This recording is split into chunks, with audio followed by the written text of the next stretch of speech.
오늘 우리에게 주신 말씀은 여호수아 7장 1절 말씀입니다. 찾으신 후 다 함께 합독하시겠습니다. 여호수아 7장 1절 말씀입니다. 이스라엘 자손들이 온전히 바친 물건으로 말미암아 범죄하였으니 이는 유다 지파 세라의 증손 삽디의 손자 갈미의 아들 아간이 온전히 바친 물건을 가졌습니다. 여호와께서 이스라엘 자손들에게 진노하시니라. 아멘. 오직 강하고 극히 담대하여 나의 종 모세가 내게 명령한 그 율법을 다 지켜 행하고 우루나 자루나 치우치지 말라. 그리하면 어디로 가든지 형통하리니. 아멘. 가나안을 정복하기 전 하나님께서 여호수아에게 주신 약속의 말씀입니다. 우리의 강함은 하나님의 말씀으로부터 시작됩니다. 우리의 담대함은 하나님과 같은 방향을 걸어 나갈 때 주어집니다. 여러분, 주님 안에서 강하고 담대하십시오. 날마다 주님과 동행하며 하나님과 같이 걸어가시길 바랍니다. 그리하면 하나님께서 오늘 저와 여러분을 형통하게 하실 줄 믿습니다. 여러분 앞에 있는 어려운 강물이 갈라지고 여러분을 가로막은 그 거대한 그 성벽이 무너질 줄 믿습니다. 우리가 주님을 붙들고 주님을 의지하면 우리를 걸려 넘어지게 만드는 작은 돌뿌리조차 평지가 될 줄 믿습니다. 오직 강하고 극히 담대하여 여호와의 말씀을 따라 좌로나 우로나 치우치지 않고 어디를 가서도 형통한 하나님의 사람들이 되시기를 다시 한번 주님의 이름으로 축복합니다. 일을 하다 보면 두 가지 종류의 사람을 만나볼 수 있습니다. 내가 해야 될 일을 하는 사람과 내가 하고 싶은 일을 하는 사람이 있습니다. 하나님 앞에서 내가 해야 될 일을 하는 사람은 정확한 목적성을 가지고 움직입니다. 여호수아와 이스라엘 백성들은 하나님의 말씀을 목적으로 여리고성을 정복했습니다. 목적에 충실했기 때문에 하나님이 주신 그 말씀에서 그들은 벗어나지 않았습니다. 이스라엘 백성들이 여리고를 정복할 때에는 칼과 창을 쓰지 않았습니다. 그들은 하나님의 말씀대로 나팔을 불며 여리고성을 돌았습니다. 마지막 날에 그 성을 7바퀴 돌고 나팔을 불며 그 백성들이 함성을 지를 때 여리고성은 완전히 무너졌습니다. 이 싸움을 통해서 마지막 드러난 것은 누굽니까? 하나님이 드러나셨습니다. 여리고성 전투의 목적은 이스라엘 백성들이 잘 싸우고 그 백성들의 성과가 드러나는 것이 아니라 오로지 하나님께서 이스라엘 백성들을 대신해 어떻게 싸우셨는가, 그 하나님을 보여주는 것입니다. 여리고성을 시작으로 이제 앞으로 이 백성들은 가나안 땅을 점령해야 됩니다. 수많은 싸움이 이 백성들을 기다리고 있습니다. 그 싸움 앞에 하나님은 자신이 누구인지를 이스라엘 백성들과 그리고 그 가나안 모든 족속에게 자신을 나타내셨습니다. 만일 이스라엘 백성들이 하나님의 말씀을 어기고 자기들이 하고 싶은 대로 싸웠다면 어떻게 되었을까요? 오늘 말씀에는 아간이라는 사람이 나옵니다. 이 사람은 하나님의 목적을 벗어난 사람입니다. 하나님의 말씀을 뒷전으로 밀어넣고 자기가 하고 싶은 일들을 해왔습니다. 그 결과를 보십시오. 그 한 사람 때문에 온 백성이 고통을 당했습니다. 여리고보다 한참이나 작은 이 아이성 전투에서 이 백성들이 수치스러운 패배를 당했습니다. 이 어마어마한 군대가 힘도 못 쓰고 도망쳐 나왔습니다. 이 작은 개 한 마리에게 그 개한테 무서워서 도망친 꼴이 되었습니다. 백성들의 사기가 꺾였습니다. 그들의 마음이 녹아서 물같이 됐습니다. 앞으로 수많은 싸움을 이어나가야 되는데 이거 어떻게 해야 되겠습니까? 백성들이 전의를 잃어버리고 군대의 전열이 완전히 흐트러졌는데 이거 싸울 수 있겠습니까? 지가 하고 싶은 일을 했던 이 한 사람 때문에 온 백성이 위기에 처했습니다. 가나안 정복은커녕 이스라엘 백성들이 이방인의 먹이로 전락했습니다. 얼마 전까지만 하더라도 이방인들의 마음이 물처럼 녹았습니다. 출애굽의 하나님, 홍해의 하나님, 그리고 그 가나안의 수많은 민족들이 이기신 그 하나님을 보면서 이방인들은 두려워했습니다. 이제는 그 반대가 되었습니다. 이스라엘 백성들의 마음이 물처럼 녹아서 흘렀습니다. 영적 전의를 잃어버린다는 것은 언제든지 먹힐 수 있다는 것을 의미합니다. 사탄은 이때를 놓치지 않습니다. 우리의 마음이 틈이 생기면 사탄은 그 틈을 비집고 들어와 우리의 영적인 분위기를 완전히 흐트러 놓습니다. 그 시발점이 무엇입니까? 아간이었습니다. 자기가 해야 될 일을 하지 않고 자기가 하고 싶은 일을 하다가 온 백성을 위기로 빠뜨린 아간이 있습니다. 오늘 우리는 어떤 사람입니까? 하나님이 나에게 맡기신 일, 그 일을 하는 사람입니까? 아니면 내가 하고 싶은 일을 먼저 하는 사람입니까? 저는 20살부터 지금까지 15년을 사역해왔지만 제게도 유혹이 찾아올 때가 있습니다. 내가 편해지고자 하는 욕심이 생길 때가 있고 나의 손익을 계산하며 나의 유익을 취하고 싶어질 때가 있습니다. 이러한 심리는 부서 사역 안에서 생겨날 수도 있고 동료들과의 관계에서 나타날 수도 있으며 특히나 팀 단위로 사역을 할 때에는 내 일이 먼저 생각나거나 내가 맡은 부서가 먼저 우선될 때가 있습니다. 때론 나의 성과를 드러내고 싶고 누군가에게 이것을 인정받고 싶은 욕구도 생겨납니다. 그런데 이렇게 사역하면 나중에 꼭 문제가 생깁니다. 어떤 문제가 발생하냐면 보이지 않는 무언가에 쫓기는 심리가 일어납니다. 이번에 성공했기 때문에 다음번에도 성공하지 못하면 안 된다라는 강박이 일어납니다. 지난번에 인정받았기 때문에 지속적으로 인정받지 못하면 도태된다라는 위기의식이 일어납니다. 더 나아가 구체적인 유익 또는 어떤 이익이 발생하지 않으면 스스로 사역에 낙담하게 되고 점점 이 사역에 대해서 소극적으로 변해간다는 것입니다. 쉽게 말해서 사람이 점점 간사해지는 것입니다.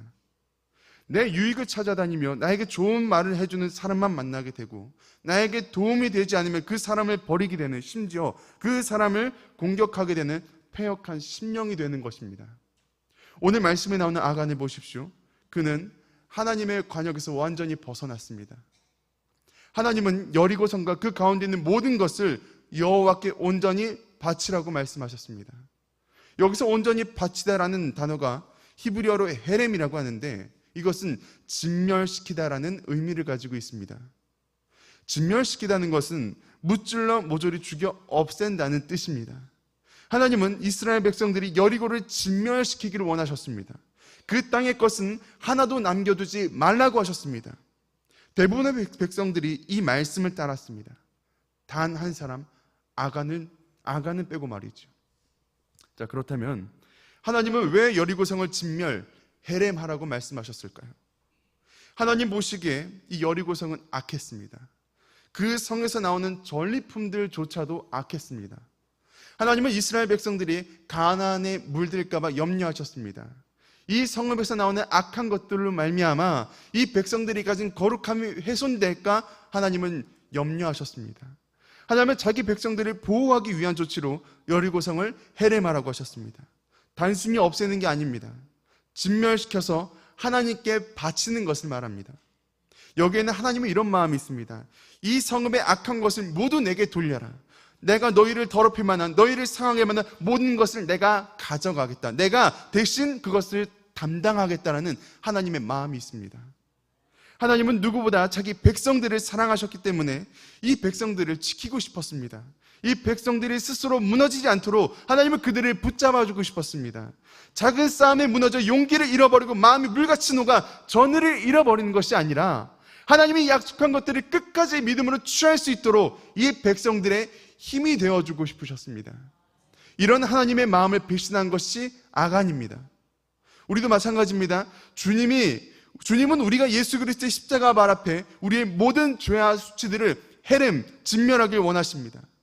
이스라엘 백성들이 가나안 땅을 점령하듯이 우리 삶에서 일어나는 수많은 믿음의 싸움을 이겨내고 하나님께서 약속하신 그 은혜를 취할 수 있도록 하나님은 우리와 동행하기를 원하십니다. 이걸 위해서 당장 눈앞에 보이는 이 여리고성을 헤렘, 진멸해야 되는 것입니다.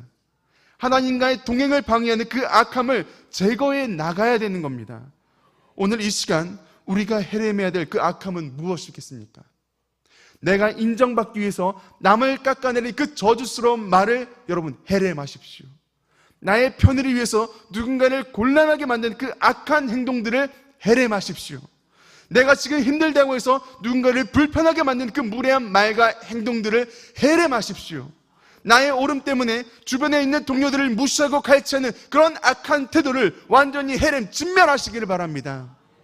하나님은 우리들이 믿음과 야성을 잃어버린 채 사단의 먹이가 되지 않도록 이 모든 악함을 그리스도의 발 앞에 헤렘, 진멸하라고 말씀하셨습니다. 그런데 이것을 다시 취하는 이유가 무엇입니까? 하나님이 진멸시키신 것들을 왜 다시 그 잔해 가운데 그것을 찾아서 소유하려고 하십니까?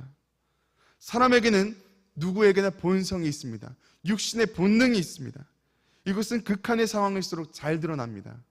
이스라엘 백성들이 광야에서 수시로 하나님과 모세를 원망했던 것은 그들이 육신의 본능을 따라서 살았기 때문입니다. 불평할 만한 상황이 만들어지면 마땅히 불평했습니다. 원망할 만한 조건이 갖춰지면 마땅히 원망했습니다. 이것을 오늘날 우리식으로 표현하자면 소유할 만한 상황이 되면 마땅히 그것을 소유하고 자랑할 만한 상황이 마땅히 그것을 자랑하며 누릴 수 있는 조건이 마땅히 그것을 누리고만은 육신의 본능이 있습니다.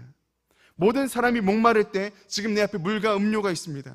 내가 이것을 먼저 잡아도 이것을 뭐라 하는 사람이 없습니다.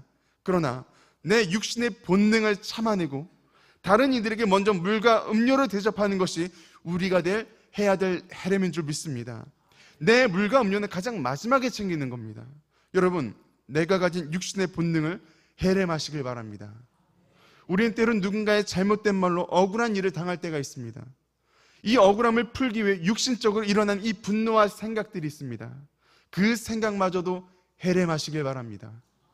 우리가 참소를 당할 때 나를 보호하기 위해 해명하는 것까지는 괜찮습니다. 하지만 그 과정에서 우리가 취해서는 안 될 악함이 있습니다. 복수심입니다. 이러한 마음이 일어날 때에는 여러분 스스로 자신의 마음을 한번 잘 관찰해 보십시오. 참소당할 때 내가 하고 싶은 일은 무엇이고 내가 해야 되는 일은 무엇인지를 여러분 분별하시길 바랍니다. 성경에서 명철함이란 선한 것과 악한 것을 분별하는 능력을 말합니다.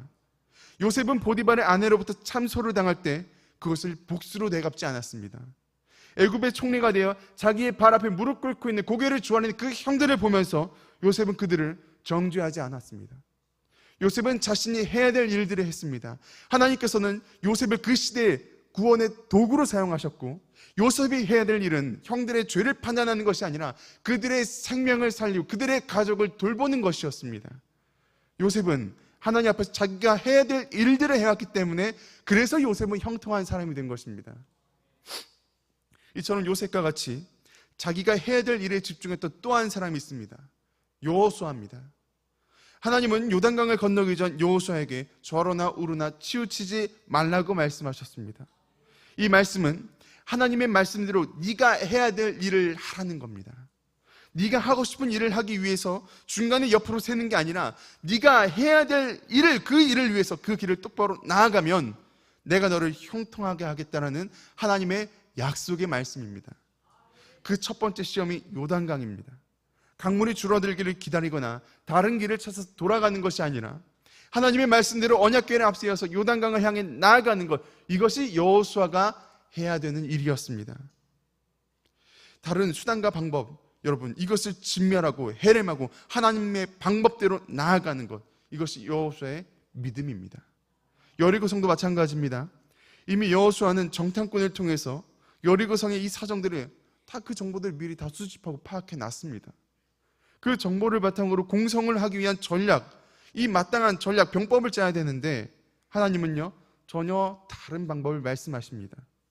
수십만 군대의 리더이자 수백만 백성들이 이 생명을 쥐고 있는 책임자라면 당연히 여기서 고민이 되지 않겠습니까? 상식적인 방법이 있는데, 좋은 전략이 있는데, 이상적인 병법이 있는데 여러분 그거 다 내려놓고 하나님의 말씀대로 여리성을 빙글빙글 돌라고 한다면 이걸 어떻게 해야 되겠습니까? 여호수아는 하나님이 나에게 주신 말씀을 의지했습니다. 오직 강하고 극히 담대하여 하나님의 말씀을 따라 좌로나 우로나 치우치지 않고 그렇게 하나님의 말씀대로 앞으로 나아갔습니다. 여호수아는 자기가 해야 될 일을 했습니다. 그랬을 때 여리고성은 무너졌습니다. 반면 아이성의 전투를 보십시오. 여호수아는 하나님이 여호수아에게 아이성을 공략하라고 말씀하신 적이 없습니다. 여호수아는 하나님의 말씀이 아니라 주변 사람들의 말을 듣고 행동했습니다. 수십만 군대가 다 올라갈 필요 없이 우리 중 2-3천 명만 올라가도 충분하겠습니다 라는 그 주변 사람들의 말, 그 말을 듣고 여호수아가 판단했습니다. 여호수아는 생각합니다. 충분히 타당한 말이다. 그 정도쯤이면 할 수 있겠다. 여리고도 무너뜨렸는데 아이성 정도, 이것 정도야 아무것도 아니지. 여호수아는 여리고를 헤렘하라는, 여리고를 진멸시키라는 그 하나님의 말씀, 그 일은 뒤로 한 채 자기가 하고 싶은 대로 아이성을 공략했습니다. 이것은 믿음을 가장한 가오이자 객기입니다. 내가 해야 될 일은 내버려둔 채 내가 하고 싶은 다른 일을 먼저 하는 겁니다. 물론 여호수아는요, 아간이 범죄했다는 그 사실을 몰랐지만 그는 리더로서 좀 더 세밀하게 이스라엘 백성들을 살펴봤어야만 하는 겁니다. 한 번이고 두 번이고 우리 중에 진멸되지 않은 악한 것이 있지는 않은지 돌아보고 점검하는 것이 리더로서 여호수아가 해야 되는 일이었습니다. 여호수아는 내가 해야 될 그 일에 대해서 소홀했습니다. 지금은 조금이라도 더 가나안을 정복하기 위해 이 땅덩이를 넓히는 것이 아니라 잠시 멈춰서 내가 무엇을 해야 되는지 생각해보고 이것이 하나님의 방향과 맞는지를 점검해 보아야 되는 그런 시간이었습니다. 여러분, 오늘 이 새벽에 잠시 여러분의 계획과 행동을 멈추시고 스스로를 한번 점검해 보시길 바랍니다. 가장 먼저 내 안에 진멸되어야 하는 악함이 있진 않은지 여러분 한번 돌아보십시오. 그리고 이것을 위해 주님께 도움을 구하시길 바랍니다. 하나님의 시선에서 나를 돌아볼 수 있도록 성령님의 조명을 구하십시오. 주님, 나는 마땅히 해야 될 일을 하는 사람입니까? 아니면 내가 하고 싶은 일들을 먼저 하는 사람입니까? 하나님께서 내게 맡기신 일이 있는데 그것을 미뤄두고 다른 일을 먼저 하는 것은 여러분 이건 방탕입니다. 왜 그런 줄 아십니까? 방탕이란 목적을 잃어버린 채 시간을 허비하는 것을 뜻합니다. 누가복음 15장을 보면 탕자의 비유가 나옵니다. 둘째 아들은 아버지의 재물을 가지고 세상으로 나가서 그것들을 모조리 다 탕진했습니다. 여러분, 대부분의 사람들은 탕진한 그 재물을 아깝다라고 생각합니다. 그럼 그 아버지는 뭐라고 생각할까요? 아버지의 관점은 조금 다릅니다. 부자 아버지는 돈이 아니라 그 둘째 아들이 세상에서 탕진한 그 젊음이 안타깝습니다. 우리가 하나님 앞에서 해야 될 일을 하지 않고 다른 일을 하는 것은 방탕입니다. 내가 하고 싶은 일을 다른 일을 하는 동안 그 시간 동안 허비한 방탕한 시간들이 있습니다. 그 시간은 다시 되돌릴 수 없습니다. 아간이 범죄한 시간은 다시 되돌릴 수 없으며 이스라엘 백성들이 섣부르게 아이성을 공략한 그 시간도 되돌릴 수 없는 시간들입니다. 기도해야 될 때 기도의 골든타임을 놓친 것, 그 영혼을 찾아가 만나고 위로해야 될 때 다른 일을 하다가 그 시기를 놓친 것, 지금 나의 목마름을 제쳐두고 다른 이의 필요를 먼저 채워주었어야 될 때 그것을 무시하고 내 것만 먼저 채워간 그 시간들, 하나님 앞에서 진멸되지 못한 우리의 방탕한 시간들입니다. 이 방탕의 끝에는 사울이 있습니다. 하나님은 사울에게 아말렉을 진멸하라고 말씀하셨지만 사울은 그렇게 하지 않았습니다. 사울은 아말렉 중에 하찮고 가치 없는 것들은 진멸했지만 내 눈에 보기 좋은 것, 가치가 있는 것, 좋은 것들은 따로 취하고 그것들을 따로 모아놓는 이중적인 면모를 보여줍니다. 여러분, 그 끝은 어떻습니까? 하나님은 사울을 이스라엘 왕으로 삼으신 것을 후회하며 그를 버리셨습니다. 사울은 하나님께 버림받은 사람이 되었습니다. 그 뒤로 사울이 제사를 드려도 그것은 하나님께 올려지지 못합니다. 하나님과의 영적인 관계가 단절되었음을 나타냅니다. 이런 사울을 향해 사무엘이 말합니다. 사무엘상 15장 22절 말씀입니다. 우리 다 같이 읽어보겠습니다. 시작. 사무엘이 이르되 여호와께서 번제와 다른 제사를 그의 목소리를 청종하는 것을 좋아하신 같이 좋아하시겠나이까. 순종이 제사보다 낫고 듣는 것이 순양의 기름보다 나으니. 여러분, 순종의 원리는 어렵지 않습니다. 내가 하고 싶은 일과 내가 해야 되는 일을 저울질할 때 하나님이 진짜 무엇을 원하는지 생각해 보십시오. 자꾸 나 자신을 그 일에 합리화시키지 말고 진짜 하나님이 원하는 그 일을 행하는 것이 순종입니다. 이것을 위해 내 안에 악한 것들을 하나씩 제거해 나가는 것, 그리스도의 십자가의 발 앞에 우리가 해야 될 헤렘인 줄 믿습니다. 여호수아 7장 12절 하반절에 하나님이 이렇게 말씀하십니다. 우리 같이 읽어보겠습니다. 노란 글씨입니다. 시작. 그 온전히 바친 물건을 너희 중에서 멸하지 아니하면 내가 다시는 너희와 함께 있지 아니하리라. 아멘. 하나님은 우리와 동행하기를 원하십니다.